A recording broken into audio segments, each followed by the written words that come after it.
Immediately following surgery, a patient may experience short-term memory loss, headaches, incisional pain, back pain, jaw pain, hearing loss on the side of the incision, and general fatigue. These are common after effects that usually improve over time.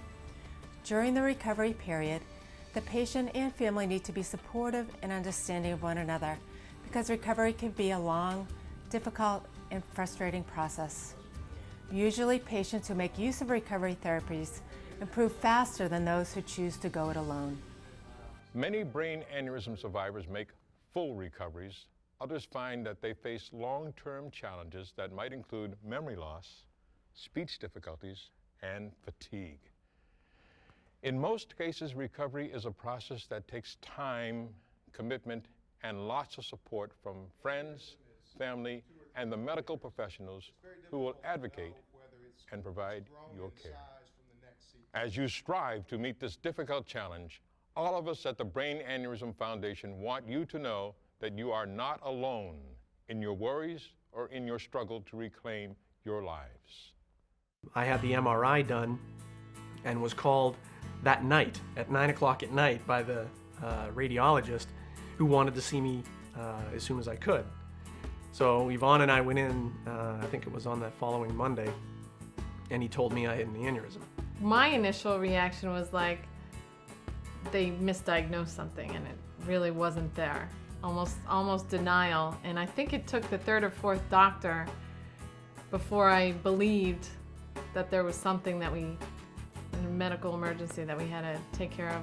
We resolved ourselves to looking into what an aneurysm is and what kind of treatments are out there and what kind of facilities in my area, in the greater Boston area, are available to me to treat this. I was just pretty much in mission mode after the denial stage for a while and kind of stepped into the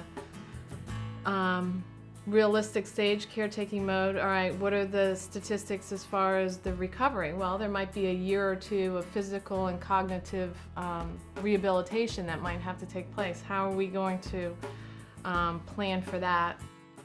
The Brain Aneurysm Foundation, once my mom sent me the website, has been incredibly key in how I addressed my illness while I was diagnosed and before I had my surgery.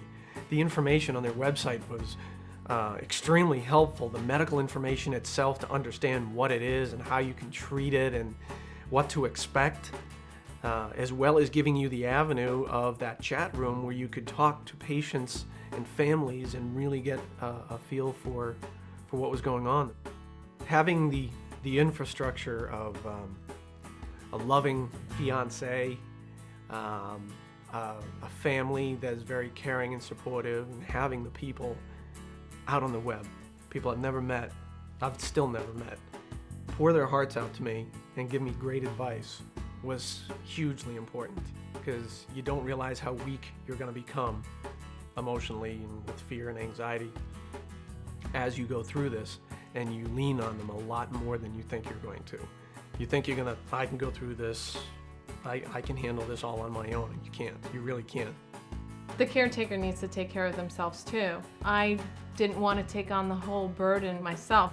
You know, spread out the support group. The Brain Aneurysm Foundation, they're right there supporting you and praying for you and letting you know that there is a support group there. Search for the support that you're going to need as a caretaker to do all the right things for your loved one. Gather your friends and family. Lean on them. That's what they're there for. Don't try to do it alone, if you can at all possibly do that. And then dig. Get the information. I found out about my aneurysm, which was an unruptured aneurysm, due to my family history. And what happened for us was that my mother died. It was quite a surprise. She was 42. And at that point I realized that there seemed to be something in the family. So I went to my general doctor and I asked him, should we look? Could I get this scan? And he said that he didn't know about aneurysms running in families, but that I really did seem to have a family history, and that he thought I was fine, but that we would check the scan. So when I found out, there was the initial uncertainty in terms of whether or not I would have surgery. And then after I got evaluated and had more information, it became clear that I needed and wanted to have the surgery. And it was hard waiting. It's hard waiting once you know. And it's also hard anticipating the surgery, because facing a surgery when you're well, facing a surgery to fix something that hasn't ever caused a problem, and who knows, might never cause a problem.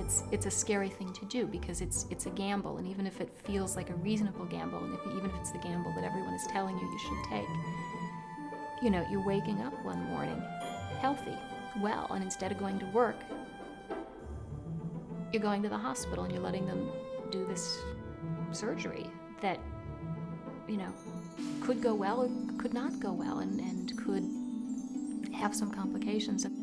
My surgery went pretty well technically. I had, obviously, headaches afterwards. It hurts and you're nauseated, and it's hard physically, and I just felt very weak. And the only complication that I had was that I was left with double vision, that in my case, fortunately, wasn't permanent. It lasted for about 3 or 4 months and sort of gradually resolved. If you're thinking about having an MRI or having a CAT scan to look for an aneurysm, it's hard to face. And making the decision is a very personal choice. And I'd recommend that people talk with other people, talk with their family, talk with other people who've been through it, to have a better sense of what it feels like to face that decision. I also will say that having been screened, there was a big sense of relief for me. Even when they found it, there was a big sense of relief, because I felt that I had done something to take care of myself.